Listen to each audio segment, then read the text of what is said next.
Saska Muliban Baba Kartel Fire Links Boss Colors Boss Ashi Na Madam Boss Bomarinoro Ba Tuti in the Arigwe Asima Votes Asima Waka Imba Dololo Baka Jitonga Jidolo Mangoma Anotoda Chigoro Tingawa Sile Kutini Ndimondoro Waka Imba Dololo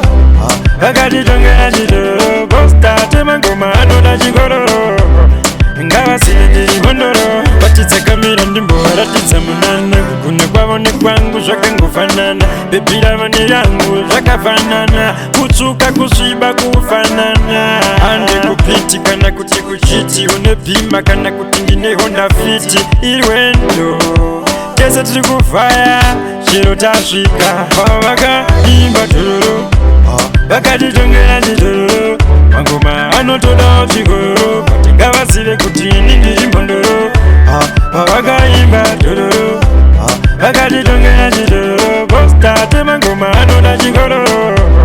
Ngawa Sile Ndimondoro One Piece Arangu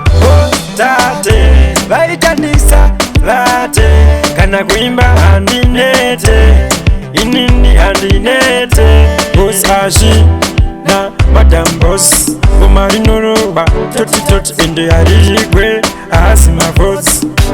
Asima Waka Imba Dololo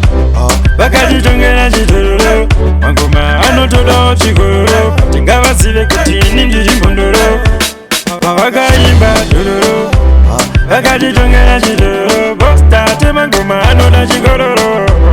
Ngawa Sile Ndimondoro Batitsa Kamira Ndimbora Titsa Munana Kukuna Kwavone Kwangu Shaka Ngufanana Bebira Vani Yangu Shaka Fanana Kutsuka Kushiba Kufanana Ande Kupiti Kana Kuti Kuchiti Unepima Kana Kutingine Honda Fiti Ilwendo Kesa Tukufaya Shiro Tashika Wawaka Imba Dololo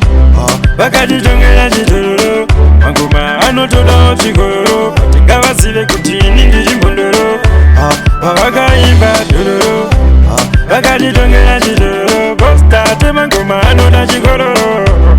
Ngawa Sile Ndimondoro One Piece Arangu Tate Vaitanisa Late Kana Kuimba Andinete Inini Andinete Boss Ashi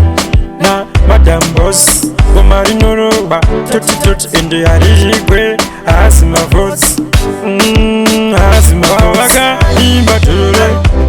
Baka Jitonga Jidolo Mangoma Anotoda Chigoro Tingawa Sile Kutini Ndimondoro Waka Imba Dololo Baka Jitonga Jidolo Bosta Temangoma Anotoda Chigoro Ngawa Sile Ndimondoro